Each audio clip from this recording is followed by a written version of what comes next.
अस्सलाम वालेकुम जी। अभी जो हम पढ़ेंगे वो चैप्टर नंबर 4 है। और चैप्टर नंबर 4 में से हम लोग फास्ट फूड्स और उसके जो कंपाउंड्स हैं उनको डिस्कस करेंगे, ठीक है। तो सबसे पहले तो हम देख लेते हैं जी कि ये हमारे पास आ गया फास्ट फूड्स, इसको हमने डिस्कस करना है। जो फास्ट फूड्स है बेसिकली इसके जो हमारे पास एलोट्रॉपिक फॉर्म्स हैं वो 6 हैं। तो फास्ट फूड्स की यहां मैं लिख देता हूं कितनी एलोट्रॉपिक फॉर्म्स हैं।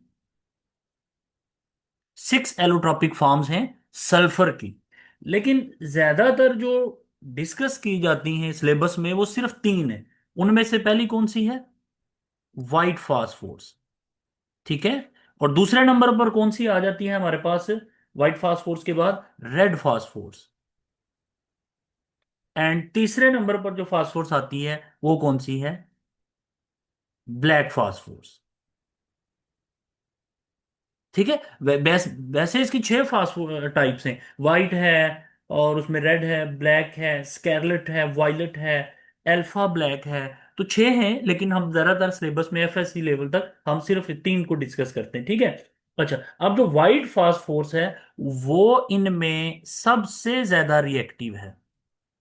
सबसे ज्यादा अगर मैं बोलूं यहां से कौन सी फास्फोर्स रिएक्टिव है, तो वो व्हाइट फास्फोर जो है वो सबसे ज्यादा रिएक्टिव है। वैक्सी है, पॉइजनस है, और उसके बाद ये बेंजीन के अंदर सॉलेबल होती है। और ये जो एग्जिस्टेंस है ना इसकी, वो है बच्चों P4 की फॉर्म में, ठीक है। व्हाइट फास्फोर्स की जो एग्जिस्टेंस है वो किस फॉर्म के अंदर होती है?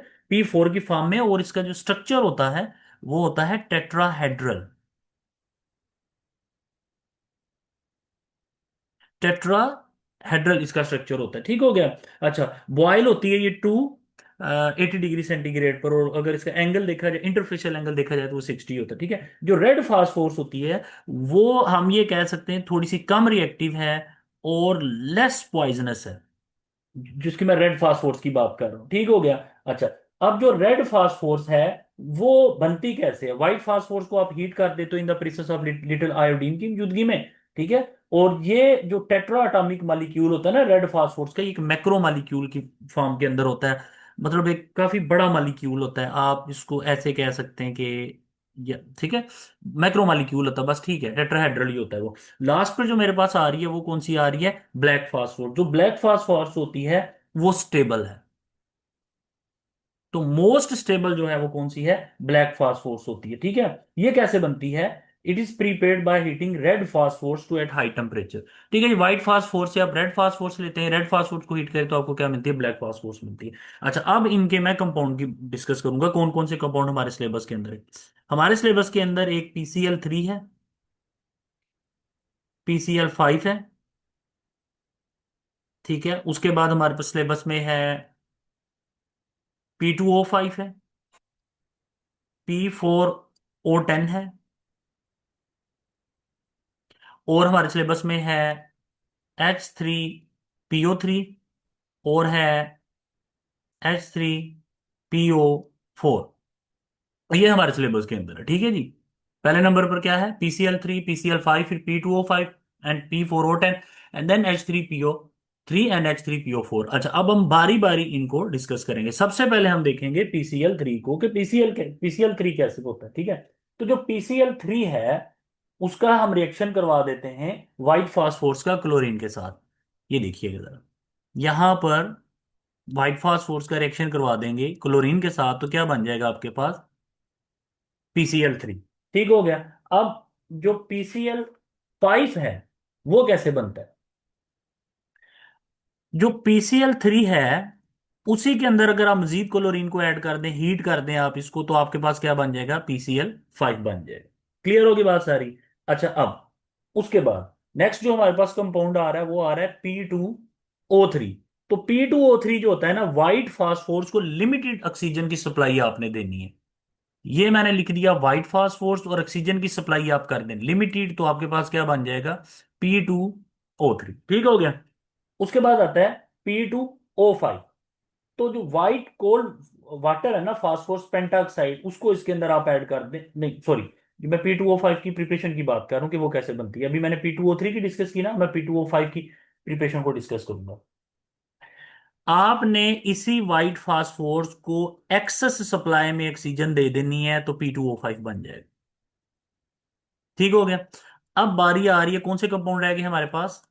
H3PO3 रह गया है और H3PO4 रह गए। इनकी प्रिपरेशन किस तरीके से होगी? ठीक है, बहुत ही सिंपल है, कोई इतनी मुश्किल नहीं है। ठीक है, अगर आप P2O5 के अंदर कोल्ड वाटर ऐड करेंगे, यहां मैं लिख देता हूं P2O3, इसके अंदर आप कोल्ड वाटर ऐड कर दें,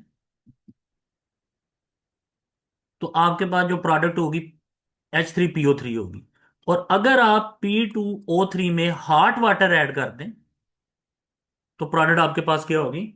H3PO4। तो ये मैंने आपको तमाम सबकी मेथड ऑफ प्रिपरेशन आपको बता दी। अब जो आगे इनके रिएक्शंस हैं, अब हम उन रिएक्शंस को देख लेते हैं कि इनके कौन कौन से रिएक्शन है और हम किस तरीके से उनके रिएक्शंस करेंगे। ठीक है, तो पहले नंबर पर तो हम देखेंगे इसको, एसिड को, जो सबसे ज्यादा इंपॉर्टेंट है H3PO3 है, और दूसरा मेरे पास कौन सा है? H3PO4। तो एक तो ये एसिड हो गए ना, तो इनके जो पहली कैटेगरी के अंदर रिएक्शन होंगे वो कौन से होंगे? As a acid.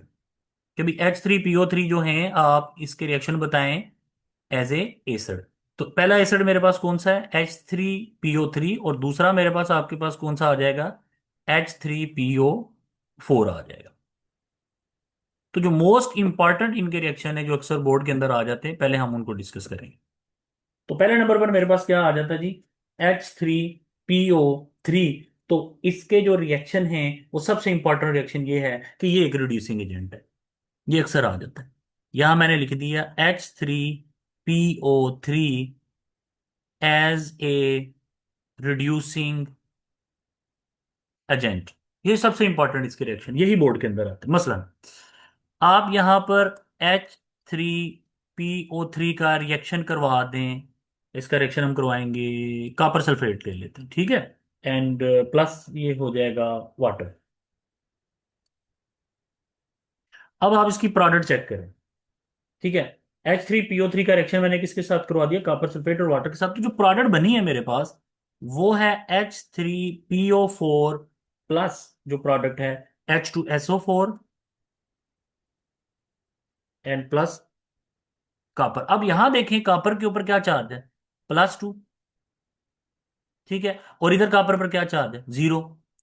यहां पर फास्फोरस पर क्या चार्ज होगा? ये 6 हो गया, 3 हो गया, यहां चार्ज है 3, और यहां पर क्या चार्ज है इसके ऊपर? 5 का। ठीक हो गया।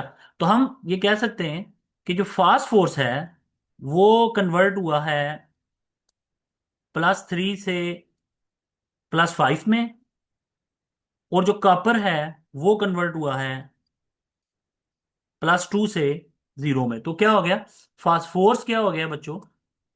ऑक्सीडाइज हो गया, और जो कॉपर है वो क्या हो गया? रिड्यूस हो गया। ठीक है, तो ये इसका सबसे इंपॉर्टेंट रिएक्शन होता है। बाकी इसके मेटल के साथ रिएक्शन है, ऑक्सीजन के साथ रिएक्शन है। मतलब H3PO3 का रिएक्शन ऑक्सीजन से करवाएं तो H3PO4 बन जाएगा। मेटल के साथ करवाएंगे, इसके सॉरी, इसके किसी, हाँ, ऑक्सीजन के साथ कराएंगे तो H3PO4 बन जाए। ये इसका सबसे इंपॉर्टेंट रिएक्शन है। ठीक है, जो अक्सर बोर्ड के अंदर आता है कि ये एक रिड्यूसिंग एजेंट है। ठीक है, अब मैं बात करूंगा यहाँ पर H3PO4 की। अच्छा, साथ साथ आप एक बात नोट कर लें, आपने ऑर्गेनिक केमिस्ट्री के अंदर पढ़ा होगा कि जो P2O5 है, ये एक डिहाइड्रेटिंग एजेंट है। इसके जो सबसे इंपॉर्टेंट रिएक्शन होते हैं, जो सबसे इंपॉर्टेंट इसका यूज आता है, वो कौन सा होता है? ये एक डिहाइड्रेटिंग एजेंट है। P2O5 की बात करो, जस्ट क्या करना होता है, गिवन कंपाउंड में से आपने किसको बाहर निकालना होता है? वाटर को। वो मैं रिएक्शन लिख के आपको समझा दूंगा।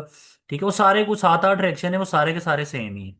लेकिन अभी फिलहाल मैं आपको जो करवाने जा रहा हूँ वो इसके बारे में बताने जा रहा हूँ, H3PO4 के बारे में, कि वो क्या है, उसके रिएक्शन क्या होंगे। उसके रिएक्शन एक तो एज एसिड आ जाएंगे ना। अच्छा, अब मैं आ रहा हूँ H3PO4 के ऊपर। तो जो H3PO4 है, उसका मैं जो अब हमारी बुक में सबसे ज्यादा इंपॉर्टेंट रिएक्शन है वो मैं करने लगूँ। तो H3PO4 का रिएक्शन जो अक्सर बोर्ड के अंदर आता है ना बच्चों, वो होता है इसकी सोडियम हाइड्रोक्साइड के इसके साथ जो रिएक्शन है। तो यहां मैं लिखूंगा H3PO4 प्लस, मैं इसका रिएक्शन करवा देता हूं सोडियम हाइड्रोक्साइड के साथ। याद रखिएगा सोडियम हाइड्रोक्साइड क्या होगा? एक्वस फॉर्म के अंदर होगा। ठीक है, तो पहले नंबर पर जो इसकी प्रोडक्ट बनेगी, हमने इसको थोड़ा सा, लेट्स को थोड़ा सा हीट करते हैं। तो हमारे पास जो पहली प्रोडक्ट है वो ये होगी NaH2PO4। NaH2PO4 जो है, अगर इसका दोबारा सोडियम हाइड्रोक्साइड के साथ रिएक्शन करवाया जाए तो ये बन जाएगा Na2HPO4। अगेन इसका रिएक्शन आप सोडियम हाइड्रोक्साइड से करवाएंगे तो क्या बन जाएगा? Na3PO4। तो हो क्या रहा है? आहिस्ता आहिस्ता हाइड्रोजन खत्म हो रहा है और नाइट्रोजन सोडियम की तादाद बढ़ रही है। मसलन यहाँ हाइड्रोजन दो थे, यहाँ अगर आप देखें हाइड्रोजन एक है, और यहाँ अगर आप आके देखें तो हाइड्रोजन कोई नहीं है, सोडियम बढ़ रहा है। तो इसका नेम क्या है? Sodium phosphate. ठीक है, ये इसके इंपॉर्टेंट रिएक्शन है। बाकी इसका जो रिएक्शन है इंडस्ट्रियल लेवल पर कुछ प्रिपरेशन वगैरह की जाती है, बाकी इसका एक डीकम्पोजिशन वाला रिएक्शन है, बहुत सिंपल है, लेकिन ये इंपॉर्टेंट रिएक्शन था इसका। अब मैं आपको P2O5 के जो मोस्ट इंपॉर्टेंट रिएक्शन है जो बोर्ड के अंदर अक्सर आ जाते हैं, वो है डिहाइड्रेटिंग एजेंट। वो सिर्फ एक सिंपल सा सीक्वेंस है। अगर आप वो सीक्वेंस सीख गए तो 6-7 आपके पास रिएक्शन है जो बहुत इजीली आप उनको कर लेंगे। ठीक है, तो आप बुक से बेशक देख लें। P2O5 के रिएक्शंस हैं एज ए डिहाइड्रेटिंग एजेंट। ठीक है, तो आपको मैं एक सिंपल मेथड बताऊंगा, वो सारे 7-8 जो रिएक्शन होंगे ना, वो सारे के सारे आप कवर कर लो। मैं पहले इसको थोड़ा मिटा लूं ताकि थोड़ा सा हमारे पास स्पेस बच जाए।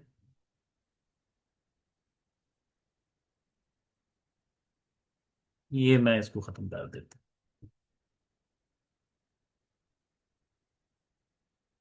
तो हम आ रहे हैं जी P2O5 के ऊपर, और उसके रिएक्शन जो हैं वो कौन से हैं? As a dehydrating agent. ठीक होगा, ये मैंने लिख दिया जी। अच्छा सॉरी, यहां मैं लिख देता हूं P2O5। P2O5 ठीक है। अब मैं इसका रिएक्शन करवाऊंगा 2 मोल HNO3 के साथ, HNO3 के साथ। अगेन इसका मैं रिएक्शन करवाऊंगा H2SO4 के साथ।